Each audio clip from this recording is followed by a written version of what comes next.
गणित ज्ञान चैनल पे आपको स्वागत है। हम कर रहे थे चैप्टर 1 का क्लास 9th मैथमेटिक्स चैप्टर 1 संख्या पद्धति। तो इसका कंसेप्ट आपको पिछले वीडियो में बताया था। इस वीडियो में हम आपको बताएंगे एक्सरसाइज 1.1 को कैसे करें।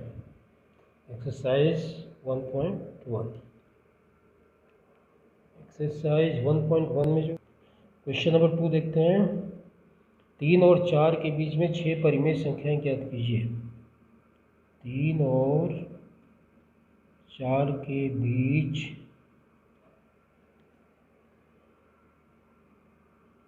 6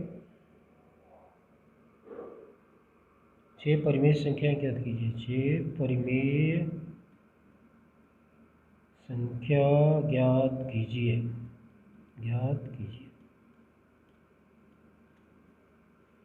तो स्टूडेंट जो ये एक्सरसाइज 1.1 है, ये प्राकृत संख्या, पूर्ण संख्या,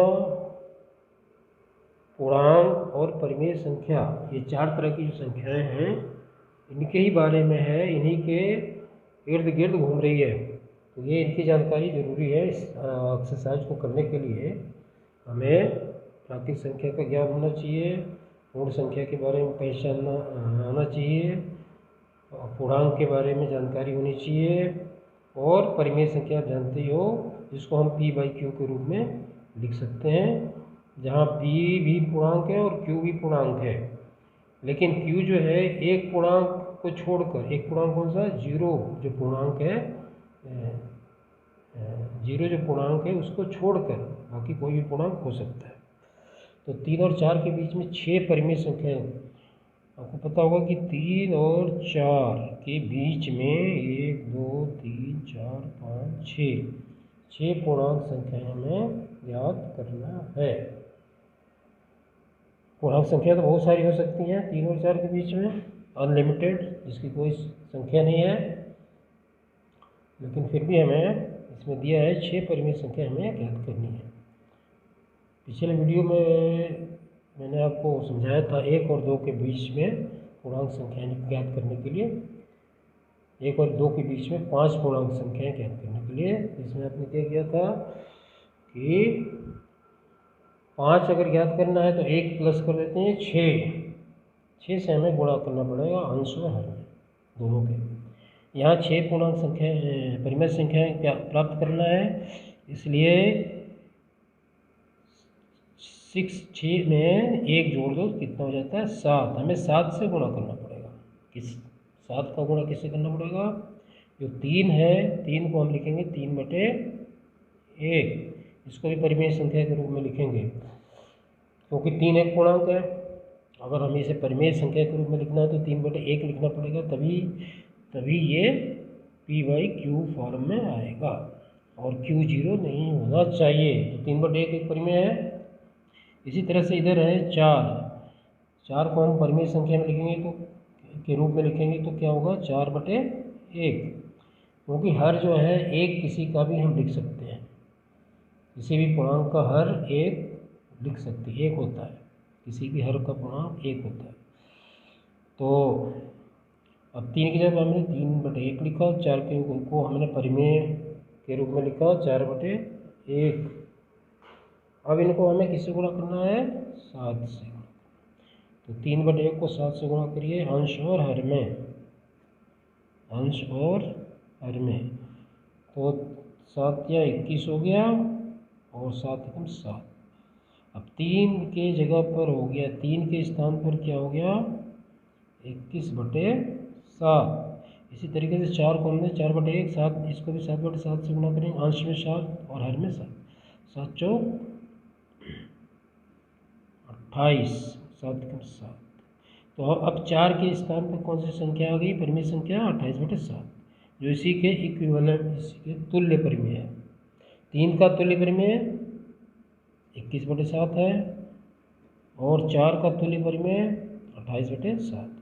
अब इनके बीच में हमें 7 परिमेय संख्याएं कहते हैं। तो 21/7 जो है इसका अगली परिमेय संख्या क्या होगी? 22/7। एक एक जोड़ते जाइए। नेक्स्ट क्या होगी? 23/7। नेक्स्ट क्या होगी? 24/7। इसके आगे 25/7। इसकी अगली परिमेय संख्या 26/7। इसकी अगली परिमेय संख्या 27/7। तो ये इस तरीके से जो ये आई है इसकी काउंटिंग कीजिए। 1 2 3 4 5 6 जो है परिमेय संख्या हमें प्राप्त हो गई। तो ये तरीका है हमें दो पूर्णांकों के बीच में परिमेय संख्या ज्ञात करने के लिए हमें ये तरीका करना, इससे आसानी से कर सकते हो। तो इसके बीच में चाहे जितनी मर्जी परिमेय संख्या ज्ञात करनी है उसके लिए क्या करेंगे? एक उसमें जोड़ दीजिए जितनी ज्ञात करनी है, और उसको हम दी हुई जो दो संख्याएं हैं जिनके बीच में हमें ज्ञात करना है उससे अंश और हर में गुणा कर दीजिए। इस तरीके से बीच की परिमेय संख्या ज्ञात हो सकती है। क्वेश्चन नंबर 3/5 और 4/5 के बीच 5 परिमेय संख्याएं। 5 परिमेय संख्या।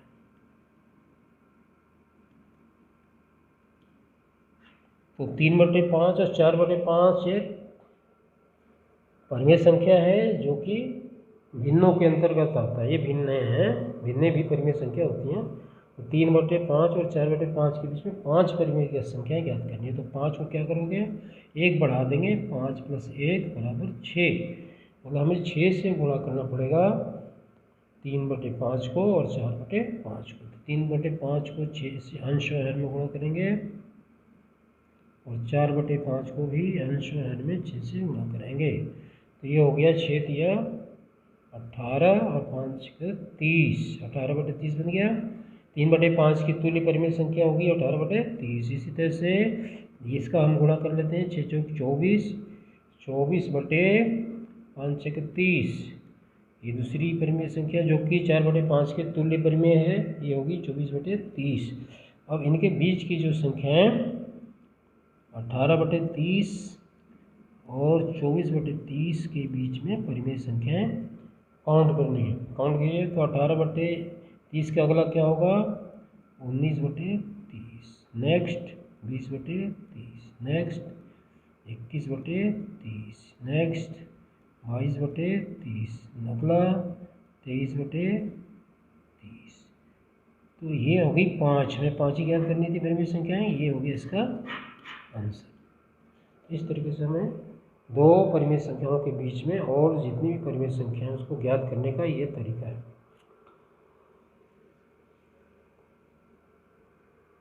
क्वेश्चन नंबर 4 है,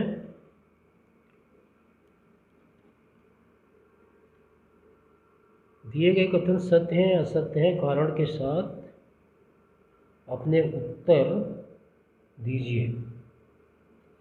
प्रत्येक प्राकृत संख्या एक पूर्ण संख्या होती है। इसका फर्स्ट पार्ट है, प्रत्येक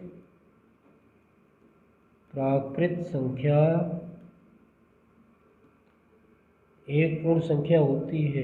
एक पूर्ण संख्या होती है। प्रत्येक प्राकृत संख्या एक पूर्ण संख्या होती है। इस कथन को हमें सत्य असत्य लिखना है।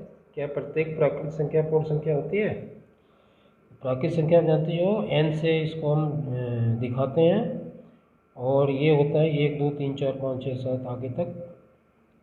तो ये होती है प्राकृत संख्या। क्या सारी प्राकृत संख्याएं पूर्ण संख्या के अंदर आ जाती है?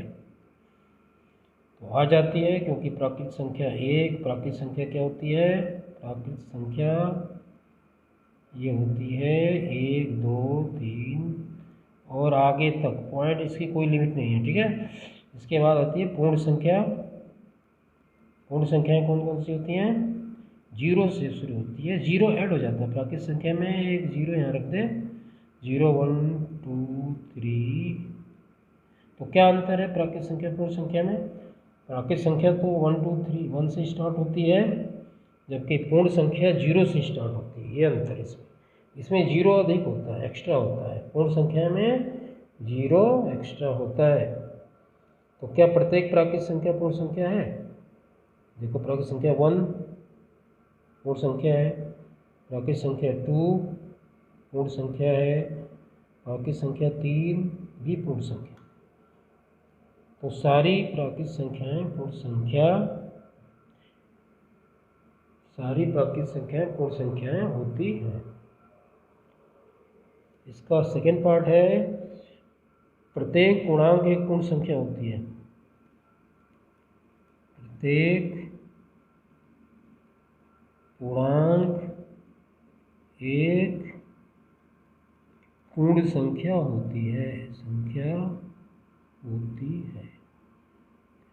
पर क्या, तो ये वाला, ये जो फर्स्ट बताया था, प्रत्येक प्राकृत संख्या एक पूर्ण संख्या होती है, तो सत्य है, ये होगा सत्य। और सेकंड है, प्रत्येक पूर्णांक एक पूर्ण संख्या होती है। तो पूर्णांक जानते हैं क्या होता है? पूर्णांक में सारा आता है धन पूर्णांक, ऋण पूर्णांक और जीरो। पूर्णांक में क्या आता है? 0, 1, 2, 3 dot dot dot, -1, -2, -3 dot dot dot, unlimited. तो ये सारी पूर्णांक हैं। और पूर्ण संख्या क्या होती है? पूर्ण संख्या होती है 0, 1, 2, 3 डॉट डॉट डॉट। इसमें देखते हैं कि क्या प्रत्येक पूर्णांक पूर्ण संख्या है? क्या प्रत्येक पूर्णांक पूर्ण संख्या है? मैच करो, ये तो है, ये इससे मैच कर रहा है, ये इससे मैच कर रहा है, ये इससे मैच कर रहा है। लेकिन ये जो माइनस में जो ऋणात्मक पूर्णांक हैं, ये पूर्ण संख्या के अंदर नहीं आते हैं, इसलिए ये असत्य है। सभी पूर्णांक पूर्ण संख्या नहीं होते, कुछ ही पूर्णांक पूर्ण संख्या होती हैं, कुछ ही पूर्णांक पूर्ण संख्या होती है। तो ये हो गया सत्य।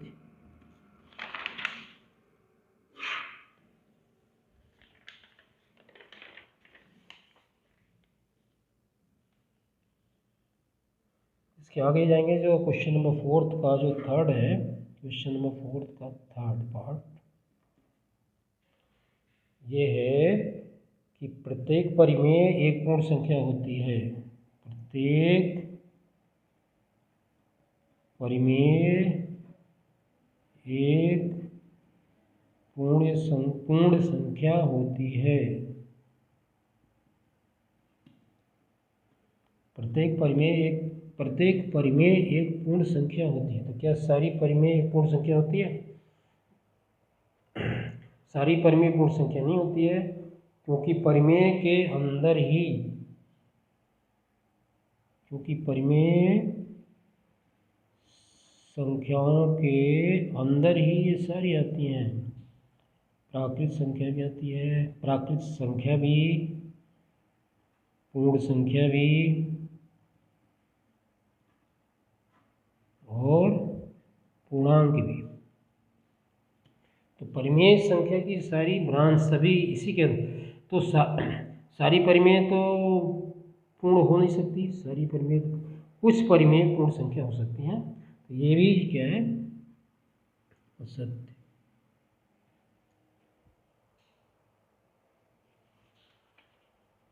तो ये हो गया एक्सरसाइज 1.3, सॉरी, एक्सरसाइज 1.1 संख्या पद्धति का क्लास 9th मैथमेटिक्स एक्सरसाइज